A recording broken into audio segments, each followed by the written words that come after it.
अस्सलाम वालेकुम नाजरीन, मैं हूं मुनीज़े जहांगीर और आप देख रहे हैं प्रोग्राम स्पॉटलाइट। और जैसे कि आप जानते हैं, एक बहुत ही अफसोसनाक इंसिडेंट आज पेश आया है जिसके अंदर PIA का तैयारा जो है वो क्रैश हुआ है और हवेलिया के करीब क्रैश हुआ है। इसके अंदर 31 मर्द थे, 9 ख़वातीन थी, 2 बच्चे थे और चीनी शहरी भी इसके ऊपर सवार थे।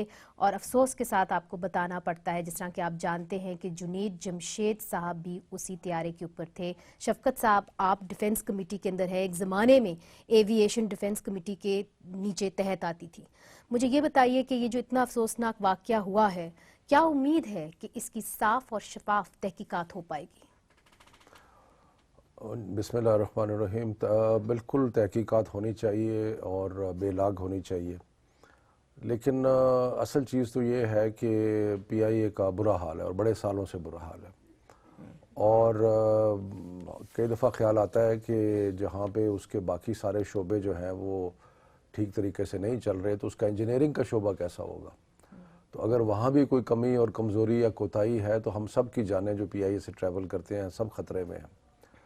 तो मेरा ख़्याल है कि ये तहकीकात जो है वो सिर्फ इमीडिएट, कई दफ़ा ऐसे होता है कि तहकीकात सिर्फ इमीडिएट फ़्लाइट की होती है कि जी क्या हुआ, कैसे हुआ, वगैरह वगैरह।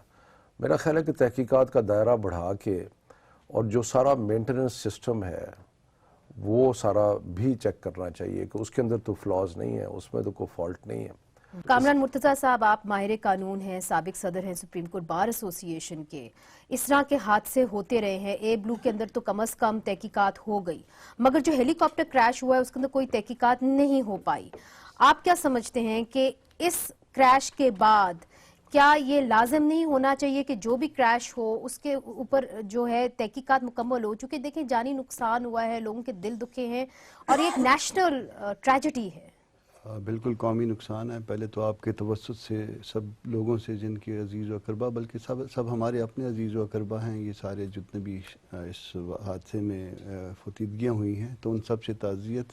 अब मसला पाकिस्तान में ये है कि कोई भी हादसा हो जाता है, किसी किस्म का भी हादसा हो जाता है, हमारे यहाँ उस 4 दिन तो उस पर वाविला मचता है, फिर उसके बाद कोई किसी किस्म की तहकीक नहीं होती। अगर तहकीक होती है तो वो दुरुस्त नहीं होती, और अगर दुरुस्त भी हो जाए तो वो जो है ना हम उसको डंप करके रख देते हैं जी।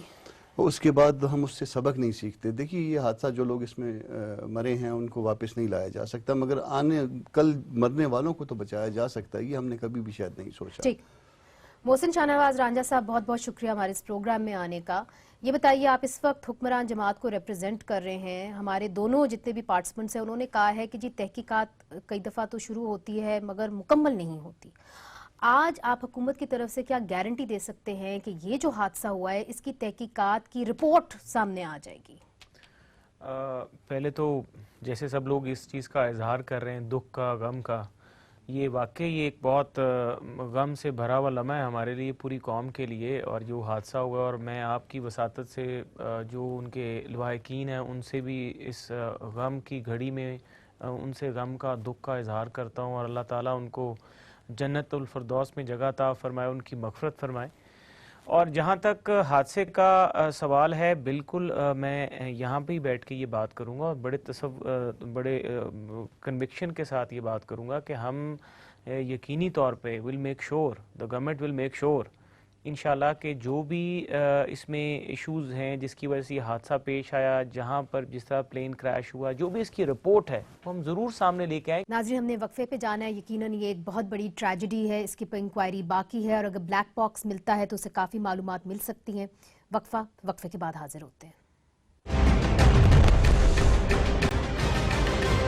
वेलकम बैक नाजरीन। एक बहुत बड़ी नेशनल ट्रेजेडी हुई है और दिल तो नहीं चाह रहा कि किसी और मौजू पर बात करें, मगर आज सुप्रीम कोर्ट में एक बहुत अहम समाअत हुई। वहाँ पे जो आज कानूनदान और सियासतदान हमारे साथ मौजूद हैं वो भी उस समाअत में थे, तो ना चाहते हुए भी हम पनामा केस के ऊपर बात करेंगे। और जहाँ तक पनामा का सवाल है, केस का सवाल है, वो कहानी उधर ही आकर अटक गई जहाँ से शुरू हुई थी। 5 हफ्ते कबल पनामा केस की तहकीकात के लिए एक मेंबर इंक्वायरी कमीशन की बात चली, फिर PTI जमात इस्लामी शेख रशीद बाद वकील तारिक असद ने सुप्रीम कोर्ट में पिटीशन दायर की, जिसमें सुप्रीम कोर्ट से पनामा केस सुनने की रिक्वेस्ट की गई। 9 समातों और वकला के लंबे लंबे दलाइल के बाद अदालत ने वकला से पूछा कि क्या हम इस पर कमीशन बिठाएं। जवाब में वजीर आजम और PTI के वकला ने मोहलत मांग ली और अब जो है पार्टियों से वो मुशावरत करेंगे और अपने क्लाइंट से मुशावरत करके जुम्मे के दिन वो वापस जवाब देंगे और समाअत जो है वो 9 दिसंबर जुम्मे तक मुलतवी हो गई है। अदालत ने वजीर आजम के वकील से पूछा कि आप वजीर आजम के बैंक के दस्तावेजात जमा कराएं ताकि लंदन फ्लैट्स की मनी ट्रेल का पता चले। वजीर आजम के वकील सलमान बट का मौक़िफ़ था कि इनके पास कुछ दस्तावेजात हैं, जबकि बाकी परवेज मुशर्रफ के मार्शल लॉ के दौरान सील हो गई थीं। हमारे साथ हुआ क्या? 12 अक्टूबर 1999 के कू के बाद शरीफ फैमिली के तमाम दफातर को सील करके उनका रिकॉर्ड जो था उसे कब्जे में ले लिया गया। वो रिकॉर्ड उन्हीं के पास है जिन्होंने उसको सील किया और जिन्हें कब्जे में लिया। ये वही लोग बता सकते थे कि उन्होंने ये इलीगल हरकत क्यों की। ये जाके आप मुशर्रफ और उसकी टीम से पूछे जो उन्होंने किया, तमाम रिकॉर्ड उन्होंने ले लिया। लेकिन अगर आपको याद हो तो वजीर आजम ने असेंबली के फ्लोर पर दावा किया था कि इनके पास तमाम दस्तावेजात मौजूद हैं कि ऐवान की मुजव्वज़ा कमेटी जो भी फोरम और तरीक़ाकार तय करेगी, मेरे बयान करदा हक़ाइक़ की मज़ीद तफसील तमाम तर शवाहिद के साथ उसके सामने रख दी जाएगी। तमाम तर शवाहिद की तफसील उसके सामने रख दी जाएगी ताकि इल्ज़ाम और बहतान का सिलसिला ख़त्म हो और ये तासुर ना दिया जा सके कि कुछ तो गुनाहों में लथपथ हैं और कुछ ऐसे भी हैं जिनके लिबास से फरिश्तों की खुशबू आती है। जस्टिस अजमत सईद ने वजीर आजम के वकील से इस्तफसार किया कि लंदन फ्लैट्स की service provider company Minerva trust को कौन हिदायत देता है। आपने मावन दस्तावेजात क्यों नहीं जमा कराए? इन तक रसाई तो बहुत आसान है। हम ये तो नहीं कहना चाहते कि आपने ये दस्तावेजात नहीं लगाए तो शायद ये आपके पास हो ही ना। यकीनन कोई जुबानी मायदा तो नहीं हुआ। जस्टिस आसिफ सईद खोसा ने सलमान बट से कहा कि कतर से आने वाले खत की वेरिफिकेशन होना जरूरी है। हमने मुतद्दिद दिनों तक आपकी आर्ग्यूमेंट सुनी, लेकिन हम वजीर आजम को किसी मुबहम दलाइल पर बरतरफ नहीं कर सकते। सियासत में इंतजार किया जा सकता है, लेकिन इंसाफ पर कोई समझौता नहीं होगा। तंज करते हुए जस्टिस खोसा ने कहा कि क्या हम अपने फैसले में ये लिख दें कि नईम बुखारी और सलमान बट अच्छे लोग हैं, हमारे दोस्त हैं, इसलिए इनकी बात मान ली जाए। आखिरकार हम अपनी जजमेंट किस बेसिस पे देंगे? देखिए, ये केस एक बड़ा प्रेसिडेंट कायम करेगा। जस्टिस खोसा ने नईम बुखारी से कहा कि हम इस केस का इख्तिताम उस वक्त तक नहीं करेंगे जब तक खुद मुतमईन नहीं हो जाते। किसी और को मुतमईन करना हमारा काम नहीं। आप सब के दस्तावेजात और आर्ग्यूमेंट्स नामुकम्मल हैं, इसलिए अगर कमीशन बनता है तो हर कोई रिस्क पर होगा। चीफ जस्टिस अनवर ज़हीर जमारी ने कहा कि मुजव्वज़ा कमीशन हर अदारे से तहकीकात करने के लिए बाइख्तियार होगा। शफकत साहब, आप लोगों की हमेशा से ये रिक्वेस्ट थी कि कमीशन बनना चाहिए और इमरान खान साहब ने तो कहा भी था कि जुडिशल कमीशन बनना चाहिए। तो अब जब उन्होंने कहा कि हम कमीशन बनाना चाह रहे हैं और आपसे सवाल किया तो आपने मोहलत क्यों मांग ली? मैं आपको ये कह सकता हूँ कि हमारी पार्टी जो है मजमूई तौर पे उसकी ख्वाहिश तो यही है कि जल्द अज जल्द फैसला हो और कमीशन ना बने। लेकिन हम पहले आपने कमीशन क्यों मांगा था? मेरी गुजारिश सुन लेना। लेकिन हम ये कोई फैसला ऐसा नहीं करना चाहते। पहले हम अपने वकला से मशावरत करेंगे, फिर हम बैठ के इसके सारे जो लीगल मुज़बिरात हैं उस पर गौर करेंगे और ये सब कुछ गौर करने के बाद फिर हम इस पे कोई राय कायम करेंगे। जुम्मे तक आपने जवाब देना है? जी, वो परसों तक हुआ है। दूसरी बात ये है कि जहाँ तक हमारी कुछ चीज़ें अंडरस्टैंडिंग की ज़रूरत भी है। मिसाल के तौर पे जब हमने ये तहरीक, जब ये मामला आया पनामा लीक का और ये सारी बातचीत शुरू हुई जी, तो उसमें एक हमारा और पीपल्स पार्टी का मिलके एक जुडिशल कमीशन का मुतालबा था, जिसकी नौयत इस कमीशन से बादियो नज़र में मेरा ख्याल है मुर्तज़ा साहब बेहतर बता सकते हैं, थोड़ी सी मुख्तलिफ है। वो एक कमीशन ऐसी होनी थी जो कि जिस तरह वो रिगिंग के ऊपर एक कमीशन बनी थी, यानी कि एक स्पेशल डिस्पेंसेशन के तहत कमीशन बनी थी, या 1956 के जो कमीशन एक्ट के तहत। जी, जी। लेकिन ये जो है इसकी समझने की ज़रूरत है कि ये जिस तरह सिविल कोर्ट्स आमतौर पर कमीशंस बनाते हैं कि जाएँ जाके किसी फैक्ट के मामले को तहकीक कर लें, जी। देख लें, जी। तो अगर तो ये फैक्ट फाइंडिंग है, जरा मतलब तफसीलात थोड़ी सी भी जांचने की हम कोशिश करें। हमारे आम वर्कर की और आम लोगों की ख्वाहिश तो यही है कि ये इसी फोरम के सामने जल्द से जल्द इसका फैसला हो मोहसिन साहब, आपसे भी वही सवाल करूंगी, चूंकि पाकिस्तान मुस्लिम लीग नून हमेशा कहती रही है कि जो भी अदालत फैसला करेगी, जिस किस्म के भी TORs बनाएगी, हमें कबूल होगी। तो आज आपने फिर क्यों मोहलत मांग ली? आपने भी मोहलत मांगी है जुमे तक। देखें, आज ये हमारी दौरान बहस अदालत की तरफ से ये बात आई कि आप अभी हमने तो कमीशन की भी बात ही नहीं कही। हम तो ये चाह रहे हैं कि हमारा आर्गुमेंट आपसे पूछा गया ना कि कमीशन, वो दौरान बहस अदालत ने अचानक ये सवाल किया कि जी कमीशन इस पे बनाया जाए कि नहीं बनाया जाए। तो अब वो ऑब्वियसली इंस्ट्रक्शंस क्लाइंट से लेनी होती हैं लॉयर्स ने, तो वो जो प्रोसेस था उसके लिए टाइम जो तयन किया गया था वो टाइम कम था ज़रा। तो इसके बीच में क्योंकि एक बहुत बड़ा ये केस है और इशू है, तो इसके लिए जो इंस्ट्रक्शन लेने में जो डिले आया, इसके लिए अदालत ने किसी थोड़ा फैसले टाइम पे दिया। पहुंचे आप? हमारा ये देखें, मैं एक जो बात बेसिक करता हूँ वो ये है कि हम ने अपने आप को एहतसाब के लिए पेश किया, ठीक है, हमने अपने जो भी लीगल राइट्स थे वो फॉरगो किए, ठीक है। बीइंग प्राइम मिनिस्टर, जो इनका केस है प्रेयर में पढ़ रहा हूं, और पाकिस्तान मुझे इजाजत दीजिए, क्योंकि मेरा सवाल बहुत सादा है। आप लोग कमीशन चाहते हैं कि नहीं चाहते? देखिए, हम ये चाह रहे हैं, ऑब्वियसली अब ये तो लॉयर्स ने इंस्ट्रक्शंस और मीटिंग के बाद जुम्मे को decide पता करेंगे, चलेगा, ये जुम्मे ठीक को है? पता लगेगा कि अगर हम पे बर्डन ऑफ प्रूफ नहीं शिफ्ट कर सके, हमारा ये ख्याल है, अब अदालत की तो अपनी राय मुकद्दम है हम सब के लिए, लेकिन उस अगर वो नहीं शिफ्ट कर सके तो कमीशन की क्या जरूरत है? अदालत फैसला दे, अदालत ही फैसला दे। हाँ। अच्छा, कामरान नहीं, ये राय मुर्तजा साहब, अपनी है। मगर आपकी राय है, अदालत पार्टी ने की राय इनसे है। सवाल आज जो किया है वो ये किया है, आप भी अदालत में थे, कि जी कमीशन हम बनाएं कि ना बनाएं, और अदालत ने दोनों को कहा, दोनों के वकील को कहा, आपके उन्होंने कहा कि डॉक्यूमेंट्स नामुकम्मल हैं, आपके जो दलाइल हैं वो कोई खास इनके भी नहीं डॉक्यूमेंट्स है, नामुकम्मल हल्के हैं। हैं, आपके भी डॉक्यूमेंट्स नामुकम्मल है। अदालत ने कहा कि हम किस बुनियाद के ऊपर जजमेंट लिखेंगे, साथ ये मुझे भी बता बताएं। दें कि ये तो कमीशन ये की कमीशन नौयत जो क्या है? बनेगा ये कौन से लीगल के कौन से लॉ के तहत बनेगा, ये बताइए। ऐसे है कि जो मैं पहले से भी इस बात को कह रहा था कि जो एविडेंस आई थी, जो एविडेंस अदालत के सामने प्लेस की गई थी, जो अब तक प्लेस की गई है, रादर इसको रिफ्रेश करते हैं जुमले को, वो इतनी सफिशिएंट नहीं है कि उसकी बुनियाद पे किसी को डिस्क्वालीफाई कर दिया जाए। ठीक है, बेटों ने मुमकिन, देखें मैं हकीकत क्या है इसका बात का मुझे कोई पता नहीं है। मेरा काम सिर्फ जो है ना वो एक एक्सपर्ट के तौर पे है कि ये आया जो है ना ये सफिशिएंट है मेरी नज़र में, अदालत की नज़र में ये भी नहीं कह रहा हूँ मैं, मेरी अपनी नज़र में ये सफिशिएंट नहीं थी। शायद अदालत, मैं एक बात, नहीं, अदालत ने भी कहा कि सफिशिएंट नहीं थी, अब आगे बढ़े। शायद अदालत जो है ना वो कमीशन इस जो है वो नतीजे पे कौन पहुंच से चुकी लॉ है। के तहत बनेगा? हाँ। 1956 कमीशन एक्ट नहीं, या नहीं, कि अदालत के अपने आप- रूल्स होंगे? नहीं, कोर्ट उसमें ऐसे है रूल्स। कि अब आप देखिए रिसेंटली कोयटा वाला वाकया था ना, कोयटा वाला 8 जी, अगस्त वाला वाकया, जी, उसमें जो अदालत ने कमीशन बनाया है वो आर्टिकल 190 के तहत बनाया है। अच्छा, ठीक है, वो उसके अंडर बनाया है। तो जब एक ये प्रेसिडेंट भी मौजूद है, एक कॉन्स्टिट्यूशनल प्रोविजन को उन्होंने इन्वोक किया है और उसको इख्तियार भी दिया है, अपना काजी फायज ईसा साहब उसको वो है, 1 मेंबर उसके वो हैं, तो मेरा ख्याल है शायद सुप्रीम कोर्ट के ज़हन में इसी तरह का कोई कमीशन होगा और उसके साथ वो ऑप्ट कर सकें शायद, क्योंकि इसमें एक्सपर्ट्स के बगैर कुछ नहीं निकलेगा। राइट। ये जो एक चीज ले रहे हैं ना, ये बेनिफिट जो लेना चाह रहे थे या बेनिफिट जो इन्होंने लिया है वो ये है कि अगर ये कुछ पेश नहीं कर सके तो जाहिर है जो डिफेंड कर रहा होता है उसके लिए बड़ा ओपन होता है कि जी ये तो मेरे अगेंस्ट कुछ नहीं जी। आया, और वाकई जो है ना वो इतना सफिशिएंट नहीं है कि उसके ऊपर जो है ना वो ऐसा कोई काम हो जाता। ठीक है, तो अब अगर वो कमीशन, तो ये चूंकि केस बड़ा है, बड़ी पार्टीज आई हुई हैं, बड़े लोगों के अगेंस्ट एलिगेशन है। 190 के तहत एक कमीशन बना देते हैं, उस कमीशन के इख्तियारात क्या होंगे? मुख्तसर सा बताइएगा, आवाम के लिए आर्टिकल बहुत इम्पोर्टेंट 190 है। डिफरेंट है थोड़ा सा।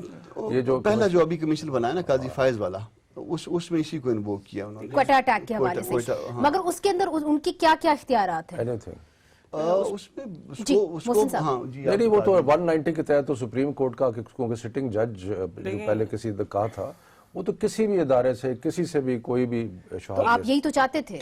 बिल्कुल चाहते थे। मैं तो सिर्फ आपको ये कह रहा हूँ कि अभी तक हमने इस पे मुशावरत नहीं मुकम्मल की और नहीं आप की, करेंगे, ठीक और है। इसलिए मैं इस पोजीशन में नहीं हूँ कि मैं पार्टी की आपको, मगर मैं सिर्फ समझने की कोशिश कर रही हूँ कि पहले इमरान खान अप्रैल में उन्होंने पार्लियामेंट के अंदर कहा कि जी, मैंने आपको पहले कहा ना कि जी। जो उस वक्त बातचीत चल रही थी, जो मुझे याद जी। है, उसमें कमीशन की जो नौयत थी وہ کچھ اور تھی. وہ مختلف تھی. محسن صاحب جی میں اس پہ جو یہ بات ہے کہ آپ نے ان سے سوال بڑا صحیح کیا لیکن جواب شفقت صاحب نے وہ نہیں دیا جو میرے خیال سے ان کو دینا چاہیے تھا کہ کمیشن پہ اگر ان کا ایشو نہیں ہے اور یہ ڈیمانڈ کر رہے تھے کہ کمیشن بننا چاہیے تو پھر آج عمران خان بھی عدالت میں موجود تھے اور وہاں پہ یہ بینچ کی طرف سے ہوا بھی کہ اتنا مشکل کیا کام ہے. بخاری صاحب عمران خان صاحب تو پیچھے کھڑی ہیں تو آپ وہاں پہ بتا دیں پوچھ کے. آپ کا مطالبہ تو بہت زیادہ کمیشن کا تھا نا اور عدالت پوچھ رہی ہے کہ کمشن بنائے تو آپ نے یو ٹرن لیا, آپ نے کہا جی ہم پوچھ کے بتاتے ہیں. اب اگر پہلی بات تو یہ نہیں چلیں اب یو ٹرن نہیں میں کہوں گا آپ نے اپنی رائے ذرا تھوڑا سا لیفٹ ٹرن لے لیا. چلیں اپنی چلے میں یہ نہیں کہتا لیکن آپ نے ڈیویٹ کیا اپنی پچھلی اس سے نہیں پتا ڈیویٹ کیوں کیا, کیا سوچا کہ کیا نہیں کیا. شفقت صاحب آپ ان سے بات کریں. مطلب یہ کیا میں اپنی رائے دے رہا ہوں. کیسے ڈیویٹ میں آپ کو بتا رہا ہوں. چلے ٹھیک ہے اب اگر میں نے کہہ دیا تو اب ہوا ہے ڈیویٹ کی فیکٹ ہے کہ انہوں نے کمیشن مانگتے تھے. آج کمیشن کے اوپر کورٹ نے پوچھا بنائیں تو یہ کہتے بنائے. شیخ رشید نے تو کہہ دیا نا بنائے. آپ دونوں چاہتے ہیں, مولانا سمیع الحق نے بھی کہہ دیا بنائے. آپ دونوں چاہتے ہیں کہ کمیشن نہ بنے. نہیں دیکھیں میں یہ کہہ رہا ہوں کورٹ چاہتی ہے کہ کمیشن بن جائے. دیکھیں یہ میری بات سنیں. مسئلہ یہ ہے اس میں میں یہ کہتا ہوں کہ جو پہلی تو بات ہے کہ چلیں وہ تو بات ہو گئی. شیخ رشید نے کہا کہ جی بنا دیں. سمیع الحق صاحب نے بھی کہا. شیخ رشید نے نہیں کہا. شیخ رشید نے کہا کہ یہی عدالت فیصلہ کرے. نہیں شیخ رشید نے کہا نہیں میں آپ کی بات درست کرتا ہوں. یہ بالکل یہ صحیح کہہ رہے ہیں شفقت صاحب کہ انہوں نے یہ کہا کہ آپ خود فیصلہ کریں. تو ان کو بھی یہ ڈیسیجن لے سکتے تھے وہاں پہ لیکن چلے نہیں لیا. اس میں بحث علیحدہ ہے وہ میں نہیں پڑھتا, وہ لمبی بات ہو جائے گی. لیکن میں یہ بات کروں گا جو کمیشن بنے گا یا اس کی جو پاورز ہوں گی وہ کیا ہوں گی یا اس کے ٹی او آرز کیا ہوں گے اس کے اوپر. اب یہ تو باتیں کہنا جو کورٹ نے ایک اشارہ دیا مطلب باتوں بحث کے دوران وہ یہی تھا کہ جو پریئر ہے ان کی CP29 ہے غالباً اس کی جو پریئر ہے اس کے مطابق ہی جو ہے وہ ڈائریکشن لیں گی اور سنگل ممبر جو ہے کمیشن ہوگا, سپریم کورٹ کا ایک جج ہوگا, اس کے پاس سارے اختیارات ہوں گے. وہ بڑا افیکٹولی بات کر رہے ہیں. تو لیکن یہ ہے کہ دیکھیں جو 2-3 چیزیں ان کی کانسٹیٹیوشنل فورمز میں پینڈنگ ہیں. انہوں نے یہ پلی لی کہ جی 62 تضادات ہیں تو تضادات کے اوپر آپ یہ پہلے شروع میں بات ہوئی ہے کہ تضادات کے اوپر آپ 62-63 کے نیچے نا آپ نے کیس ڈسکس کرنا تو وہ بھی کر لیتے ہیں. نہیں میں 62 میں آپ کو بتا رہا ہوں کہ آپ جلدی بات کریں تاکہ ہم بہت سارے سوالات ہیں آپ کے لیے. تو ان کی وہ بات جو تھی نا وہ تو پہلے ہی کورٹ نے کہہ دیا کہ آپ الیکشن کمیشن میں بھی گئے ہیں, آپ ایک طرف ہائی کورٹ میں بھی گئے ہیں اور دونوں کانسٹیٹیوشنل فورمز ہیں. تو وہاں پہ بھی یہ اس طرح کی بات آئی ہے. لیکن کیونکہ جو شروع میں جب آؤٹ لائن دی گئی تھی اس کیس کی کہ ملک میں جو یہ حالات بنے ہوئے تھے تو اس کو سمری پروسیڈنگز کے بیچ میں ختم کیا جائے. سمری پروسیڈنگ سے ریلیٹڈ یہ کوئی کاغذ نہیں دے سکے. اچھا محسن صاحب ادھر ہی رک جائیں. کامران صاحب یہ بتائیے کہ اگر عدالت یہ فیصلہ کرتی ہے کہ جی ہم نے اس کیس کی سنوائی آگے کرنی ہے یا ہم نے کمیشن بنانا ہے, کیا اس کو یہ تعین کرنا پڑے گا کہ عدالت کی جورسڈکشن کیا ہے یہ فیصلہ کرنے کی؟ دیکھیے شاید اب وہ جورسڈکشن والے معاملے سے آگے نکل آئے. میری اپنی ریزرویشن ہے اس میں. اب بھی میں اب سمجھتا ہوں کہ وہ جورسڈکشن والا معاملہ تھا اور موجود ہے مگر وہ اس سے آگے نکل آئے ہیں شاید. اب وہ آگے نکلنے کے بعد مزید آگے جانا چاہ رہے ہیں. اگر تو اس کیس کو شاید میں ممکن ہے شفقت صاحب سے معذرت کے ساتھ اس وقت شاید ڈسمس کرنا زیادہ آسان ہے مگر کمیشن بٹھانا زیادہ آسان ہے. نہیں کمیشن بٹھانا نہیں. کمیشن بٹھانے کا مطلب یہ کہ شاید یہ بات ان کو ایک طرح سے فیور مل رہی ہے اس بات پہ کہ جو ڈیفیشنسیز ہیں جو چیزیں اب تک نہیں آ رہی پر کر دے گی وہ کمیشن آ کے پراپرلی انکوائر کرے کیونکہ کیس مطلب بہت بڑا ہے. اچھا ڈسمس کرنا کیوں آسان ہے بتائیں؟ ایویڈنس کم ہے اس میں ایویڈنس کم ہے. میں یہ نہیں کہہ رہا کہ انہوں نے نہیں کیا. میرا یہ کیس نہیں ہے, میرا یہ کہنا نہیں ہے. مگر اس وقت جو چیز جو ریکارڈ پہ ہے وہ پروو انہوں نے نہیں کرنا تھا, پروو انہوں نے کرنا تھا. یہ ایٹ لیسٹ جو نا انیشل برڈن تھا وہ ڈسچارج نہیں ہوا. اور یہی شاید ان کے مائنڈ میں بھی ہے کہ اس بات کو انکوائر کیا جائے. معاملہ بڑا ہے, ایلیگیشنز بڑے ہیں اور بعد میں سارا جو نا ملبہ اگین پھر کورٹ پہ آنا ہے. تو اس لیے وہ اس کو پراپرلی انکوائر کروانا چاہ رہے ہیں. دیکھیں بات یہ کہ پروسیجر کی بات تو اب تقریباً ڈسکس ہو گئی کہ ہم کل ہماری میٹنگ ہے پارٹی کی اور جمعے کو پتہ چل جائے گا, اور جمعے کو پتہ لگ جائے گا کہ ہم کیا پوزیشن لیتے ہیں. لیکن ویسے مجموعی طور پہ میں نے آپ کو کہا کہ لوگوں کا, ہمارے لوگوں کا, عام ورکرز کا یہی خیال ہے کہ یہی. اب آ جاتے ہیں کیس کی طرف. دیکھیں فیصلہ تو عدالت نے کرنا ہے لیکن جو ہم نے جو چیزیں پیش کی ہیں اس کے جواب میں انہوں نے کچھ کہا. ہم نے ایک پلی دی, اس کے جواب میں انہوں نے جواب دیا اس میں انہوں نے ایسی انہوں نے چیزیں پیش کی کہ جن کو ثابت کرنے کے لیے، مثلا اگر میں یہ کہتا ہوں کہ یہ جگہ میری ہے، یہ مکان میرا ہے، تو یہ تو ذمہ داری میری ہے نا کہ میں ثابت کروں کہ میرا یہ مکان کیوں ہے، میرے پاس کوئی ڈاکیومنٹ ہے، کوئی سلسلہ ہے. سو انہوں نے جو کہانی گھڑی اور جس میں نواز شریف صاحب نے خود گھڑی، اس کے اوپر انہوں نے بینکوں کی باتیں کی، انہوں نے ایک گلف سٹیل کی بات کی، اور پھر ایک قطری شہزادہ آ گیا، اس سے پہلے جدہ کی بات کی. تو مقصد یہ ہے کہ، اور آج انہوں نے کیا کہا عدالت میں، بڑی انٹرسٹنگ بات کی عدالت میں، او جی یہ تو پرانا زمانہ تھا، اس وقت نہ ای میل ہوتی تھی، نہ کچھ ہوتا تھا، ہمارے پاس ریکارڈ ہی کوئی نہیں ہے، اور ساتھ کہہ دیا کہ کچھ ریکارڈ مشرف نے قابو کر لیا. ایک بہت ہی اہم پوائنٹ اٹھایا ہے آپ نے، برڈن آف پروف کی بات کی ہے. اب میں کامران صاحب آپ کی جانب آتی ہوں، چونکہ آپ ایک منٹ، جو برڈن آف پروف، جو چیز ہم اسرٹ کریں گے نا، یہ کامران صاحب اس کے اوپر کوئی رائے دے سکتے ہیں اپنی. جب ہم کوئی چیز اسرٹ کریں گے تو اس کا برڈن پروف ہمارے پہ ہے. جب دوسری طرف سے کوئی چیز اسرٹ کی جائے گی کہ نہیں ایسے نہیں ایسے ہے، تو اس کا برڈن پروف ان کے اوپر ہوگا. مجھے پتا ہے کہ آپ متفق نہیں ہیں شفقت صاحب سے. ایک سیکنڈ مجھے دیجئے. کامران صاحب میں آپ کی جانب آتی ہوں. دیکھیں 62F جس کی بار بار ان کی وکلا بات کرتے ہیں، 18ویں ترمیم کے بعد اس کے اندر بھی امینڈمنٹ آئی، جس کے بعد کہا گیا، ہی 62F میں پڑھ دیتی ہوں کہ اگر کوئی بندہ MNA بنتا ہے تو وہ اوتھ لیتا ہے 62F کے تحت، اور وہ کہتا ہے he is sagacious, righteous, honest and ameen, there being no declaration to the contrary by a court of law. کہ اگر مجھے کوئی کورٹ میں گھسیٹ کے لے کے جائے اور کہے کہ میں صادق اور امین نہیں ہوں، تو برڈن آف پروف کس پہ ہے؟ ان پہ کہ انہوں نے بتانا ہے کہ میں صادق امین نہیں ہوں، کہ میں بتاؤں کہ میں صادق امین ہوں. وہ جو اپنا 62 اور 63 والی بات ہے نا، وہ تھوڑی سی ڈیفرنٹ ہے. سپیچز کو بنیاد بنا کے نا یہ اس کو نہیں کیا جا سکتا. مس ڈیکلیریشن کے لیے پہلے ڈیکلیریشن کا ہونا ضروری ہوتا ہے. یہ تھوڑی سی لیگل بات ہے، مطلب یہ میں نہیں کہ کسی کو فیور ہو رہی ہے یا کسی کو، یہاں پہ ڈیکلیریشن نہیں ہے. یہ ان کی جو اپنا میاں نواز شریف کی جو سپیچز کا جن کا وہ ذکر کر رہے ہیں نا، یہ ساری اس میں یا اسمبلی میں ہے یا پریس میں ہوں گی یا آپ سے ٹاک کی ہوگی کسی، ان سپیچز کو کنفرنٹ تو ان سے کروایا جا سکتا ہے ان کی کسی سٹیٹمنٹ کے دوران، ان کو ایگزامینیشن چیف کروا کے اور پھر ان سے کنفرنٹ کروایا جا سکتا ہے. پھر اس کا شاید کوئی بینیفٹ جو ہے نا ان کو مل سکتا ہے، ان کو مل سکتا ہے. مگر وہ جس کی آپ بات کر رہی ہیں نا 62 63، اس میں دیکھیے دو طرح کے کیسز تھے. ایک طرح کے وہ کیسز تھے جس میں وہ لوگ نااہل ہوئے، جا کے MNA سینیٹرز جو نااہل ہوئے، وہ الیکشن کمیشن نے نااہل کیے تھے، ہاں سپریم کورٹ نے نہیں کیے تھے. دو نہیں، اس میں انہوں نے بھی کیے، انہوں نے بھی کیے، مگر وہ کیس روٹ ہو کے نیچے سے گیا ہے نا، ٹریبونل سے روٹ ہو کے پھر اوپر گیا ہے. ٹھیک ہے، وہ اس میں یہ معاملہ جو ہے نا وہ چل رہا تھا، وہ معاملہ ان کے سامنے تھا. وہ 184(3) والی جورسڈکشن نہیں تھی.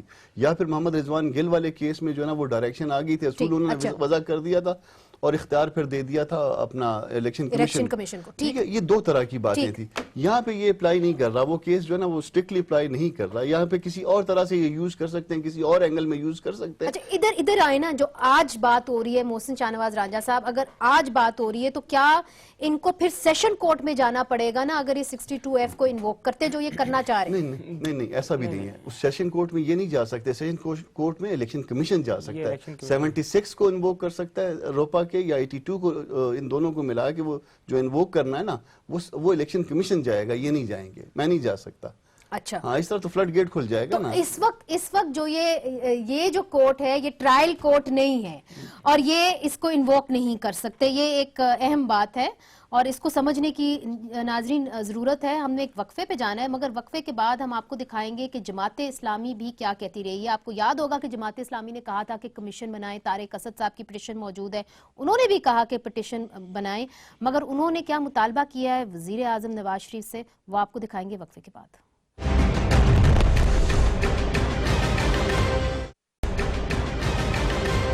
انصاف کا ایک تقاضا ہے اور وہ یہ ہے کہ کمیشن بننے کے بعد وزیر اعظم صاحب اپنی سرکاری اختیارات کو، ایز اے وزیر اعظم اپنے اختیارات کو استعمال نہ کرے تاکہ وہ اداروں پر اثر انداز نہ ہو.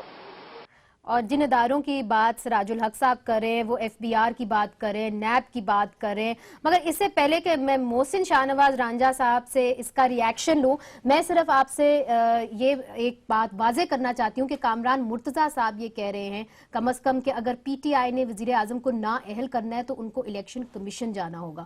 محسن شاہ نواز رانجھا صاحب، نیب، FBR، میں سراج الحق صاحب کی بات کا جواب دے دوں. انہوں نے جو بات کی ہے نا اس کے اوپر کورٹ کی اپنی جو ریمارکس تھے کہ اسکیچی یا اس اس طرح کے کنفیوز ڈاکیومنٹ کی بیسس پہ وزیر اعظم صاحب کو نائل نہیں کر سکتے. تو یہ اس بات کا آپ یہ بھی کہہ سکتے ہیں کہ آپ اس وقت یہ مطالبہ جو کر رہے ہیں, یا تو آپ نے وزیر اعظم کے خلاف تضادات کا آپ ثبوت لا رہے ہیں, آپ کرپشن بھی نہیں لا سکے, آپ منی لانڈرنگ بھی نہیں لا سکے, آپ ان آف شور کمپنیز کی اونرشپ بھی نہیں لا سکے, تو برڈن آف پروف وزیر اعظم کی طرف شفٹ ہو ہی نہیں سکا اس کیس میں. اب اگر رہ گئی بات کہ جی وہ اپنے پرائم منسٹر کا عہدہ رہے, وہ تو بات بنتی نہیں ہے. پیچھے جو بات ہے کہ اب انہوں نے جانا کہاں پر ہے یا کیا کرنا ہے, دیکھیں عدالت نے آج وزیر اعظم نے اپنے کو کورٹ نے خود کہا کہ وزیر اعظم ہمارے وزیر اعظم ہیں, جب تک ان کے اوپر الزام ثابت نہیں ہوتا تو ساروں کے اوپر ایسا ہوتا ہے نا, کوئی اس طرح کی بات نہیں, آپ ان کو innocent till proven guilty. کیونکہ یس, اور کیونکہ اس کے بیچ میں یہ ہے کہ آپ وزیر اعظم کو 62 اور اس کے بیچ میں لا رہے ہیں, لیکن آپ کا جو بنیادی کیس تھا وزیر اعظم کے خلاف منی ٹریل کے حوالے سے, کرپشن کے حوالے سے, کک بیکس کے حوالے سے, ٹیکس ایویژن کے حوالے سے, لون رائٹ آفس کے حوالے سے, وہ کدھر گیا؟ اور آج سوال پوچھے گئے ہیں, آپ سے بھی سوال پوچھے گئے ہیں محسن شاہ نواز رانجھا صاحب, ہم سوالوں کا جواب دے رہے ہیں. آپ سے پوچھا گیا کہ منروا جو آپ کی کمپنی ہے, جو سیکیورٹی کمپنی ہے یا سروس پرووائڈر ہے ان 2 فلیٹس کی, اس کے پیپرز کہاں ہیں؟ آج عظمت سعید صاحب نے کہا بڑا آسان ہے ان کے پیپرز نکالنا, آپ انٹرنیٹ پہ جائیں, ان کو فون کریں اور آپ اٹیچ کریں. آپ نے بھی اٹیچ نہیں کیا. عظمت سعید نے یہ بھی کہا, عظمت سعید جسٹس صاحب نے یہ بھی فرمایا کہ میں یہ نہیں کہہ رہا کہ آپ کے پاس کاغذ نہیں ہے, ہو سکتا ہے آپ کاغذ لے بھی آئیں, ٹھیک ہے, تو ہم کاغذ دینے سے انکار نہیں, کاغذ ہم دے بھی دیں گے. دوسری بات یہ ہے, دیر کس بات کی, دے بھی دیں گے نا, دیر کس بات کی, تو کاغذات بیچ میں انفولڈ ہوتی ہے نا, نئی چیز نکلتی ہے, اس میں سے کاغذ کورٹ نیا مانگ لیتی ہے تو وہ کورٹ کو دے دیں گے. لیکن جو ہمارے کاغذ ہیں وہ والے کاغذ اور ہیں, وہ کاغذ جو آپ مانگ رہے ہیں وہ آپ مانگ رہے ہیں جو 1980 میں جو 78 میں BCCI کی سیٹلمنٹ, وہ اور علیحدہ کاغذ ہیں. ہم نے تو آج جو منروا کے حوالے سے بات ہے, ہم تو کاغذ دے دیتے ہیں, لیکن ہم یہی کر رہے ہیں کہ ہمارے کاغذ آ گئے, لیکن ان کے کاغذ انسفیشینٹ ہیں. ابھی یہ مطلب لیگل اوپینین انہوں نے بھی اپنی قانونی رائے دی ہے کہ انسفیشینٹ ہے. جج نے کہا ہے کاغذ ان کے پاس نہیں ہے, وہ آپ کے کاغذ دے کے کوئی نکالیں گے نا, کوئی بات, وہ کہاں سے لائیں؟ جو انہوں نے کہانی بنائی ہم نے اس کا جواب دے دیا, اب عدالت نے فیصلہ دینا ہے, وہ عدالت جو بھی فیصلہ دے. شفقت صاحب, اب میں آپ کی جانب آؤں گی. چلیں FBR اور نیب کو انگیج کر بھی لیا. FBR اور نیب کے بارے میں عمران خان صاحب کیا کہتے رہے, مجھے دہرانے کی ضرورت نہیں ہے, ہم سب کو معلوم ہے کہ وہ کیا کیا کہتے رہے. اب FBR اور نیب اگر تحقیقات کرتی ہے اور فار ایگزامپل پیناما بھی جاتی ہے, تو جہاں تک مجھے پتا ہے پیناما میں کچھ سیکرٹ لا ہیں, تو یہ نہیں ہو سکتا کہ FBR اور نیب وہاں پہ جائیں, کچھ سیکریسی لاز بھی ہوں گے. So you are in a bind, you are really looking at a commission. Not at all. دیکھیں بات یہ ہے کہ FBR اور نیب تو ان کے قبضے میں ہے نا, کیونکہ ان کا جو طرز حکومت ہے وہ یہ ہے کہ سارے اداروں کو مفلوج کر دو اور ان کو اپنا کام نہ کرنے دو. اب معاملہ سپریم کورٹ میں ہے, اب ہم ادھر ادھر جا رہے ہیں, معاملہ سپریم کورٹ میں. سپریم کورٹ کے اندر انہوں نے ایک اسرشن دی ہے کہ ہم ان فلیٹس کے مالک ہیں, یہ کہتے ہیں کہ ہم 2006 میں مالک ہیں. سپریم کورٹ ان کو کہتا ہے کہ آپ ذرا ہمیں بتا دیں کہ آپ نے یہ فلیٹ کیسے خریدے. اس کی پھر پتہ لگتا ہے کہ نیلسن اور نیسکول جو ہے وہ اس کے مالک ہیں. پھر پتہ چلتا ہے ایک اور کمپنی جو ہے منروا, جس کا کوئی پتہ نہیں کون آگے پیچھے سرور کون ہے بھائی, پتہ نہیں کون ہے, وہ وہاں پہ آ جاتی ہے. سو یہ مختلف سوالات مختلف اوقات پہ سپریم کورٹ پوچھتا رہا ہے. اب سپریم کورٹ پوچھتا رہا ہے, میں بھی وہاں پہ ہر سماعت میں تھی, محسن صاحب آپ کے پیچھے کھڑی ہوں. میں نے ان کو انٹرپٹ نہیں کیا, یہ مجھے انٹرپٹ نہ کریں. سوال یہ پوچھتا رہا ہے. دوسرا, مریم نواز شریف صاحبہ کی ڈیپینڈنٹ ہونا کا جو سوال ہے بڑا کلیئر ہے, کیونکہ نہ اس کے خاوند کی کوئی انکم ہے, نہیں انہوں نے نہ کہہ دیا ہے. ایک منٹ یار, مجھے ختم تو کرنے دو نا میرے. اچھا چلیں بات ختم کریں, نہیں مگر let the other person speak and then I will keep quiet. مطلب 21 لاکھ ایگریکلچر انکم, 35 لاکھ اس کا ٹریول ایکسپینسز ہے, 35 لاکھ کی BMW لیتے ہیں, 1 کروڑ 96 لاکھ کے منافع سے وہ بیچ دیتے ہیں. مطلب کیا چیزیں ہو رہی ہیں یہاں پہ. تو ہم نے یہ ثابت کیا ہے کہ نہ وہ ان کا ایڈریس جاتی عمرہ ہے, وہ رہتی اپنے باپ کے ساتھ ہے, وہ کہتی ہے میں اپنے باپ کے ساتھ رہتی ہوں. سو وہ بھی ہم نے ثابت کر دیا کہ وہ ڈیپینڈنٹ ہے. نہیں مگر اس کے بعد I am sorry to say that اس کے اندر انہوں نے کم از کم دکھایا ہے کہ وہ ڈیپینڈنٹ نہیں ہے. کل ہم نے اس وقت پورا شو کیا, it is for the court to decide. Now let me, okay, so let's, let me give you a scenario. بڑا مختصر سا میرا پروگرام کا وقت بالکل ختم ہو گیا. شفقت صاحب کی اجازت, 2 چیزیں. ایک بات یہ ہے کہ انہوں نے جو بات کی کہ فلیٹ ہماری اونرشپ ہے, انہوں نے کاغذ دینا تھا کہ فلیٹ 2006 سے پہلے ہماری اونرشپ ہے. دیکھیں نا, اب مجھے بولنے देना। वैसे कागजात तो वैसे देखिए आपने मुझे दिए। बोलने देना। आपसे मांगे गए नहीं, आप इंटरप्ट क्यों कर रहे हैं? मुझे बोलने दें। अच्छा। मैं कह रहा हूँ इन्होंने अल-तौफीक का जो दिया कागज वो कोर्ट ने एक्सेप्ट नहीं किया। कोर्ट ने कहा कि जनाब जो आपने जजमेंट दिया, जो प्रॉपर्टी साथ लगी, उनकी ओनरशिप कहाँ पर है? ओनरशिप तो थी नहीं, तो वो वाला तो इशू खत्म हो गया। सिर्फ ये एक वाहिद इशू था जिसका बर्डन ऑफ प्रूफ हमारी तरफ शिफ्ट हुआ, मेरी नाकिस राय के मुताबिक, और कोई नहीं शिफ्ट तो हुआ। आप चाहते हैं कि यही अदालत आपका फैसला ओनरशिप वाला मामला वो भी सेटल डाउन अच्छा, हो वो गया। कल उसके पर हमने और पूरा उनकी प्रोग्राम के इंडिपेंडेंस प्लीज वाला इसके भी अंदर सेटल मत डाउन हो जाएं। गया। मैं आपसे एक सवाल करना चाहती हूँ कामरान साहब, चूंकि आप सियासत के ऊपर भी नजर रखते हैं। देखें, हम जो है एक अवामी प्रोग्राम करते हैं जिसके अंदर हमें ट्वीट्स भी बहुत आती हैं, तो जो डैमेज हुआ है पॉलिटिकली सियासी तौर पे दोनों पार्टियों को, उसके बारे में मैं आपसे पूछना चाहती हूँ। हमारे एक हैं शहाब साहब, वो लिखते हैं कि अगर एहतसाब हुक्मरानों से ना शुरू हुआ तो पाकिस्तान से इंसाफ ख़त्म हो जाएगा। फिर आइना खान लिखती हैं कि आज साबित हो गया कि शरीफ फैमिली के पास कोई दस्तावेजात नहीं, इनके दावे की आज जो है वो हमने नफी कर दी, कली खुल गई। और ओमी 569 कहते हैं कि मुझे नवाज शरीफ से बहुत ज़्यादा उम्मीद थी कि जब सबूत देने की बारी आएगी तो वो पेश करेंगे, लेकिन वो नहीं हो सका। तो आप इसको कैसे देखते हैं कि डैमेज क्या हुआ है? क्या सियासतदानों को डैमेज हुआ है? क्या मियां साहब ज्यादा डैमेज हुए हैं? क्या पीटीआई ज्यादा डैमेज हुई, चूंकि ये भी बंद गली में जाके खड़े हो गए? किस तरह एहतसाब के हवाले से मैं कोई ज्यादा खुशफहमी का शिकार नहीं हूँ। जब तक ये सिस्टम मौजूद है उस वक्त तक मेरा ख्याल है कि एहतसाब नहीं होगा। आप इस पार्लियामेंट से अगर कहें कि इस पे लेजिस्लेशन करें और आइंदा जो लोगों को, आइंदा इवन ये बाकी को छोड़ के आइंदा वालों को भी नेट में ले आए, तो मेरा ख्याल है ये इस तरह की लेजिस्लेशन हो नहीं पा रही है। वजह उसकी ऑब्वियस है ना, सबको नजर आ रहा है ना कि इधर से भी लोग होते हैं, उधर से भी लोग इन्वॉल्व होते हैं। हम हर जगह हम सिर्फ इतना सच बोलते हैं जिसमें दूसरे इन्वॉल्व होते हैं, अपने लोग जब इन्वॉल्व होते हैं तो हम सच नहीं बोलते। तो ये मतलब अभी एहतसाब की मंजिल मुझे कोई नजदीक नजर नहीं आती है मुल्क के लिए। और अगर कमीशन बन जाता है तो मामला कितनी मैं दूर तक जा सकता है? बड़ी मायूसी की ये बात कर रहा हूँ। और हाँ, और इवन कमीशन बन जाता है ना तो फिर भी उसको कमीशन तो खुद बेचारा तो नहीं जाएगा ना, वो जज साहब। वो नैब जाएगा, एफबीआर जाएगा, ये एक्सपर्ट जाएंगे, तो फिर तो तंग गली के जानिब दोनों बढ़ रहे हैं, दोनों बढ़ रहे हैं, दोनों तंग गली की तरफ गए और एहतसाब होगा। सर मेरा प्रोग्राम का वक्त खत्म हो गया, मेरे प्रोग्राम का वक्त बिल्कुल खत्म हो गया। इन्होंने कोई सबूत नहीं दिया हमारे खिलाफ। चले वो देखना बाकी है कि सबूत किसने दिया किसने नहीं दिया। मगर जब एहतसाब की बात होती है तो हम उम्मीद करते हैं कि सियासतदान एक दूसरे का भी एहतसाब करें, और आज जो हादसा हुआ है, जो कीमती जानें ज़ाया हुई हैं, उसका भी एहतसाब हो। आगे आने वाले दिनों में क्या कमीशन बैठता है, और अगर बैठता है तो नाजरीन ये बात काफ़ी दूर तक जा सकती है, और 2018 में तो इलेक्शन है ही है। तो आज के लिए हमें इजाज़त दीजिए, खुदा हाफिज़।